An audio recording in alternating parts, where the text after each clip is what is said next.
Hello and welcome to the Echo Chamber podcast. My name is Tony Groves and welcome to what is an old school podcast for people who've only done over 10 podcasts.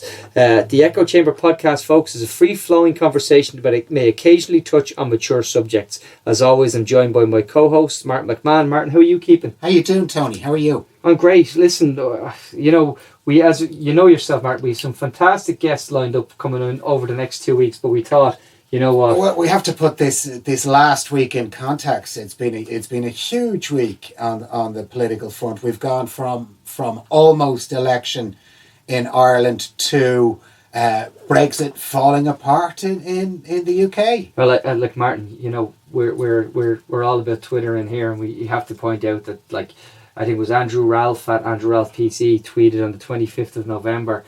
Any of my Northern Ireland followers who want to keep Sinn Féin IRA out of power, those people are worse than Corbyn and Momentum, and want to canvass in Ireland in the event of a December election, DM me. Now this is a young Fine Gaeler, and this was his plea to his DUP colleagues to come down to us and keep those bloody Sinn Féin IRA heads. Yeah, that's pretty much what it was. It was a dog whistle to all of those who would despise Sinn Féin or Corbyn. So basically it was a hard right dog whistle. But what a difference a week makes. Because on the 4th of December, Andrew Ralph this is just yesterday. Yeah, no, he tweeted just saying, if preventing a hard border means a communist in power in England, then so be it. May either faces down to DUP or this goes to an election.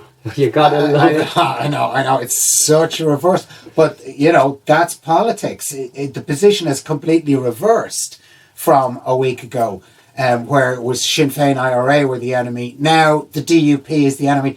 And, you know, this extreme language is being used not only by the DUP, but by the hard right Brexiters.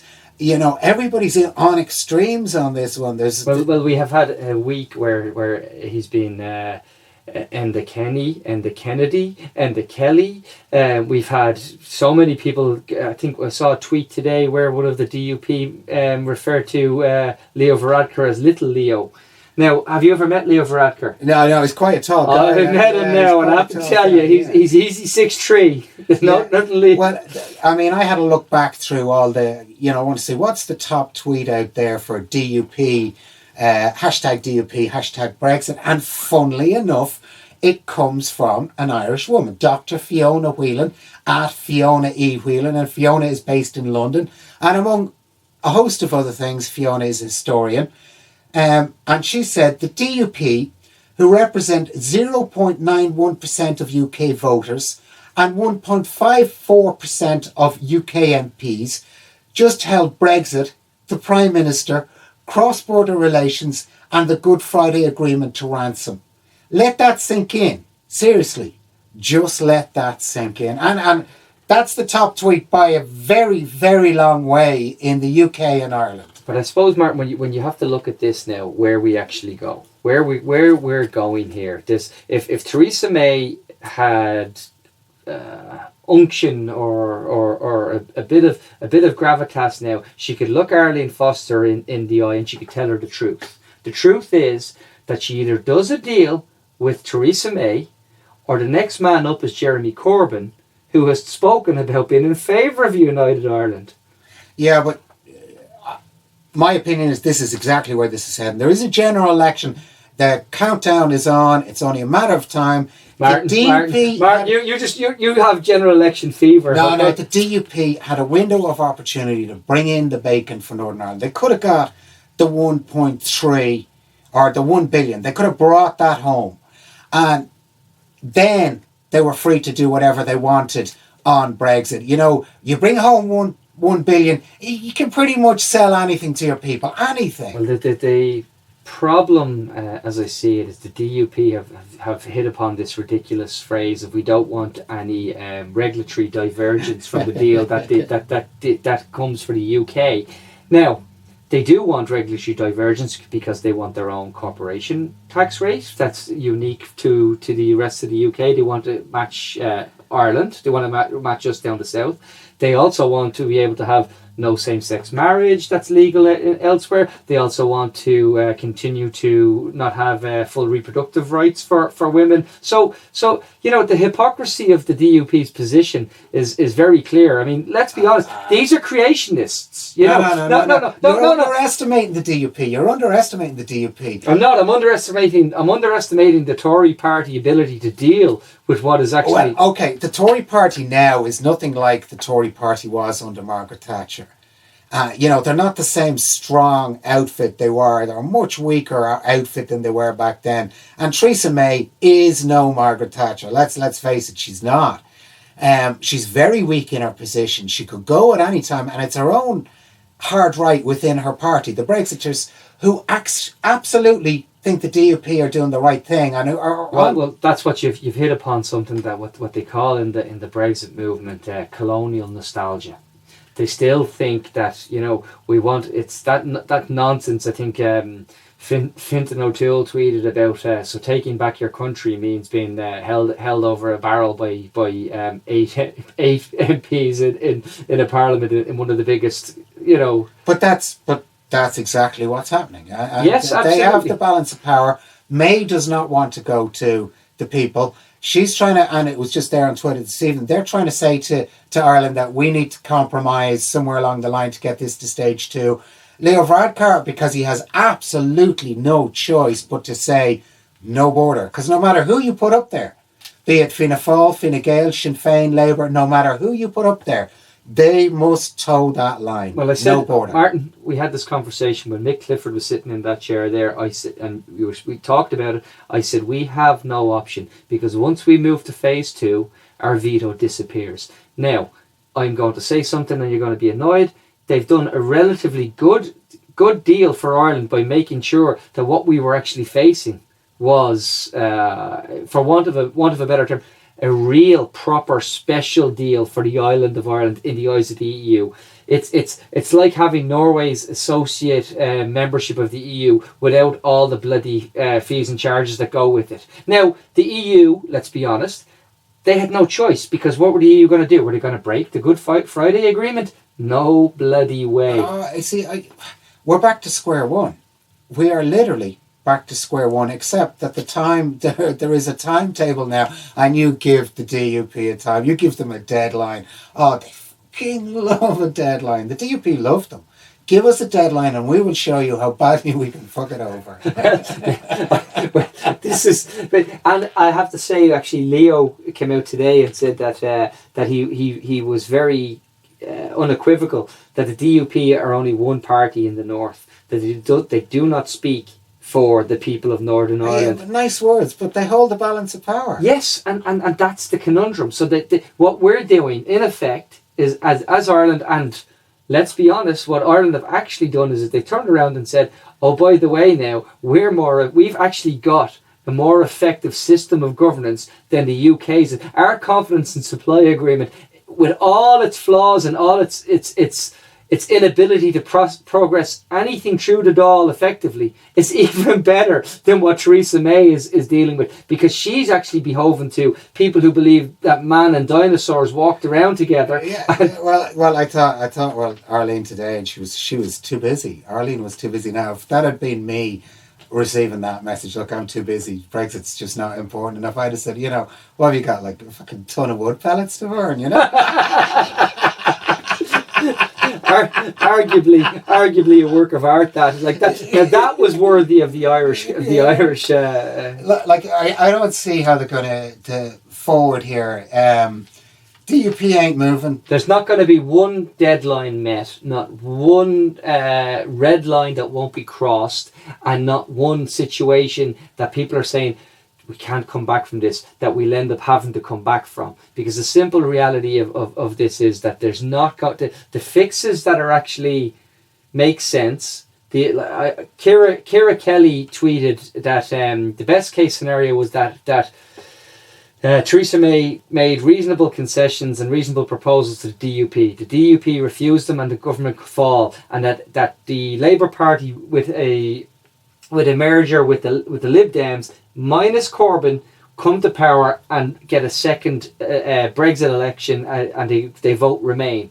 Now, she was doing so well until she got to the last couple of sentences. Simple fact is, Jeremy Corbyn, yes, he's anti-Europe. He's on record, and with good reason. Let's be honest. The monolith of Europe hasn't been benign for certain things. Luke Ming is tweeting about this today as well. You know, that you know, putting all your trust in the EU to get you the best deal. We've been there before. And we've been there before, and it's going to cost generations in this country. Yeah, well, but then to take it back to this simple tweet, Jeremy Corbyn aside, if Labour come to power, the options are you have Corbyn or you have a Blairite. If you get a Blairite, they're going to go ahead with there won't be a second referendum.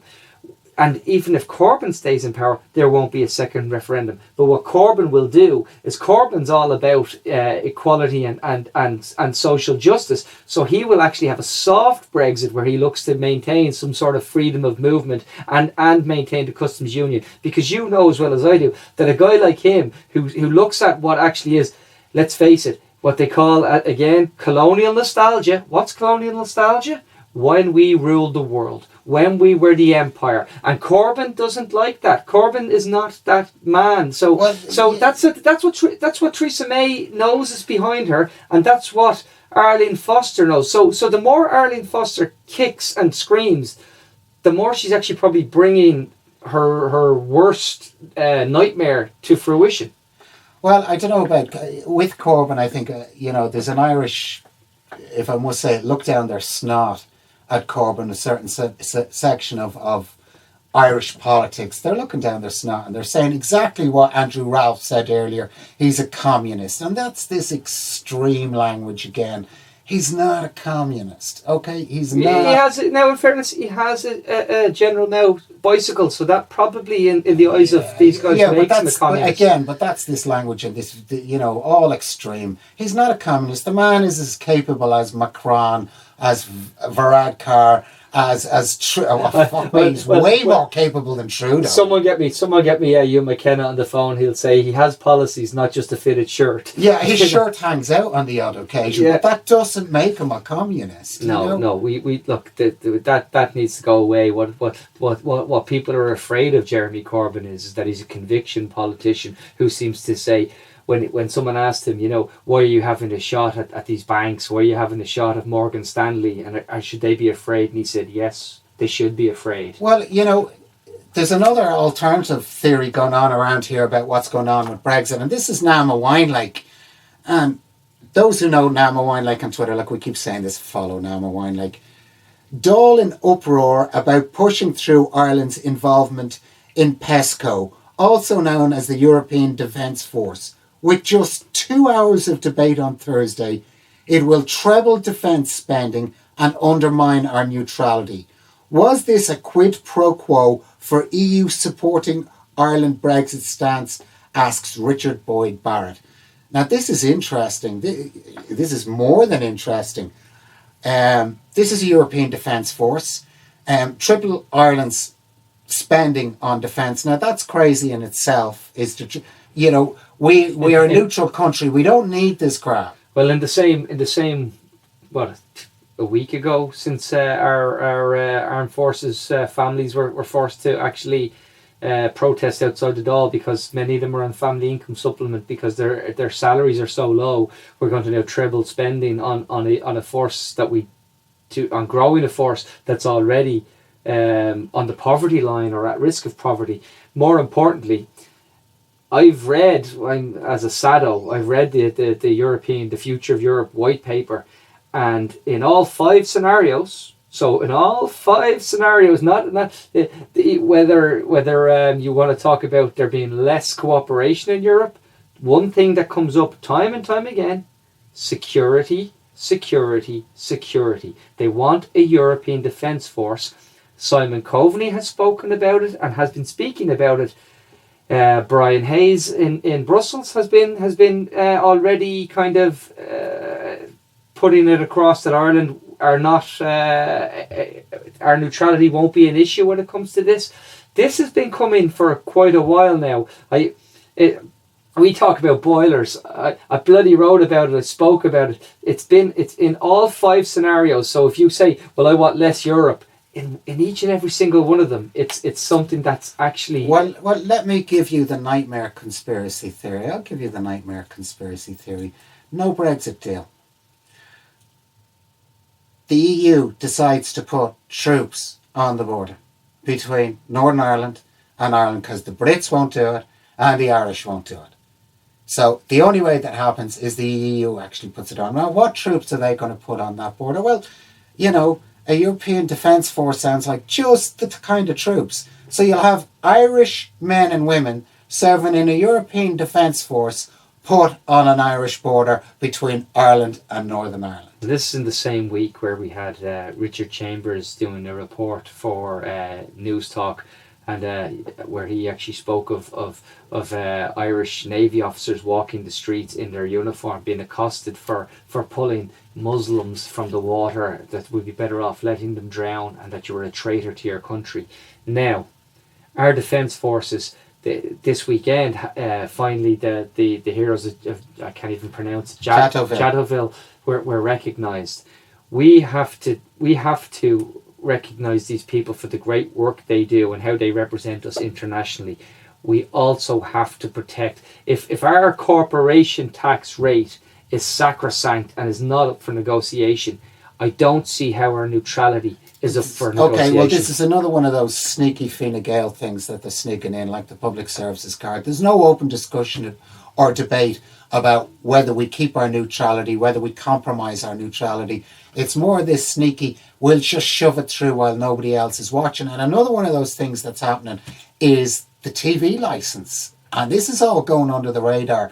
Basically, they want to do away with the TV licence and just have an internet charge for everybody. It doesn't matter. If you have no TV, no computer, but you have a mobile phone in your home, you pay. Well, again, and the big fear of that is that's why they started the noises last couple of weeks about getting the revenue to collect it. Yeah. So it's not actually a TV license charge or a device charge. It becomes a household charge. Yeah, it's a household charge. And they just dress it up as something else. Now, this almost brought down a government in Europe earlier on. Was it this year or last year? I can't even remember. It could have been Poland, but it almost brought down a government. But people understand that they see it as an attack on freedom of speech.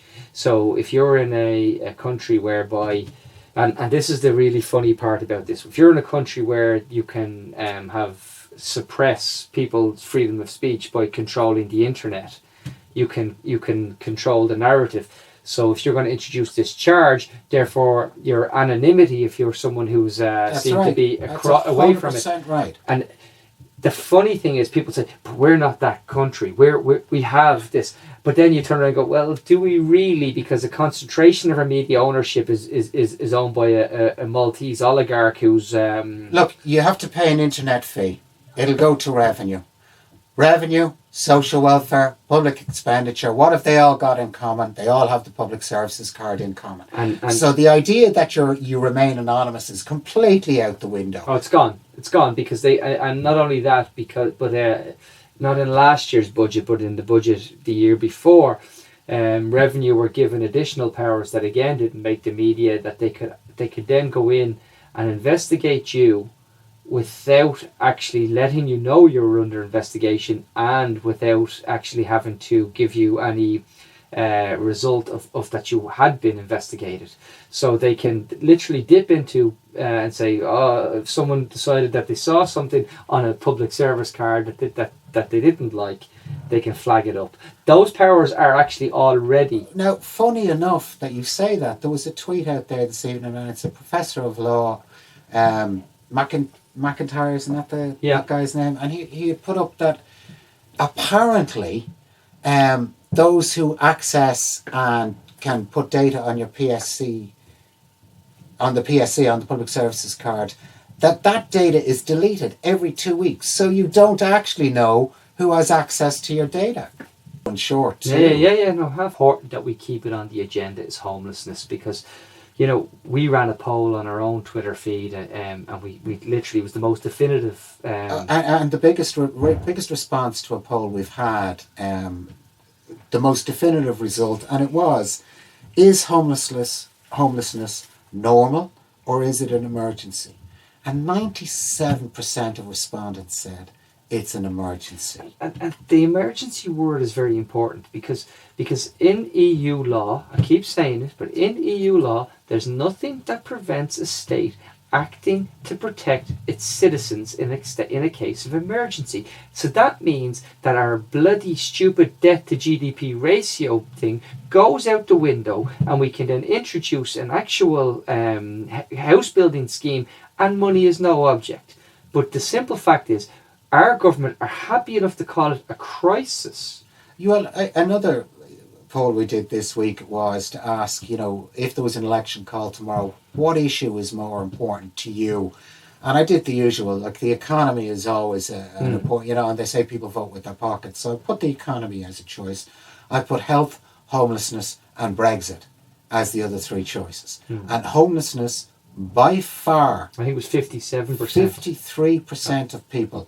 It was 3 times the size of Brexit, in that 3 times as many people were concerned about homelessness than Brexit. And all parties would do well to remember that when it comes to voting time. Well, I think sadly, I think our listeners and are a bit more Brexit. Well, homelessness conscious than. Well, no, and this was on Claire Byrne Live the other night, and these are people. Look, these are guys doing. Oh God, that show is dreadful.